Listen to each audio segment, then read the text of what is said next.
દિલ્હી, મુંબઈ અને ચેન્નઈને જોડતી NH48 પર નડિયાદ, ગુજરાતમાં 2x100 મીટર લાંબા સ્ટીલના પુલનો પ્રથમ 100 મીટર લાંબો સ્પાન સફળતાપૂર્વક લોન્ચ કરવામાં આવ્યો.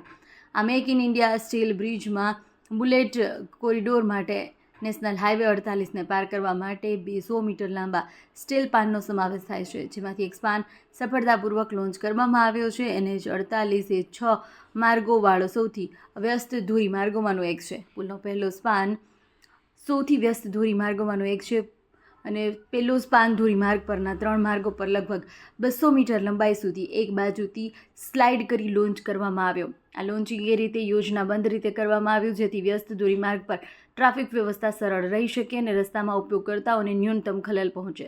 સ્ટીલના પુલનો 100 મીટર લાંબો સ્પાન, જેની ઊંચાઈ લગભગ 14.6 મીટર, પહોળાઈ 14.3 મીટર છે અને આશરે 1414 મેટ્રિક ટન વજન ધરાવે છે. આ સ્ટીલના પુલ સાલાસર, હાપુર, ઉત્તર પ્રદેશમાં આવેલી વર્કશોપમાં બનાવવામાં આવ્યો છે અને તેને 100 વર્ષની આયુષ્ય સાથે ડિઝાઇન કરવામાં આવ્યો છે.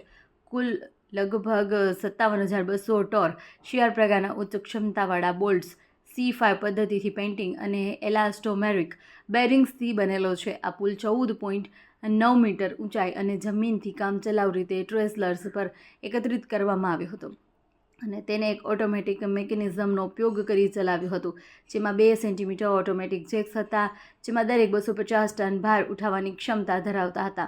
સાથે મેક એલોય બારનો ઉપયોગ કરવામાં આવ્યો હતો. સમગ્ર કોરિડોર માટે 28 સ્ટીલના પુલોની યોજના બનાવવામાં આવી છે, જેમાંથી 11 સ્ટીલના પુલ મહારાષ્ટ્રમાં અને 17 સ્ટીલના પુલ ગુજરાતમાં છે.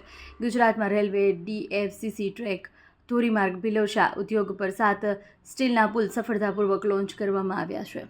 અહેવાલ મહાન્યૂઝ, ચિરાગ, અમદાવાદ.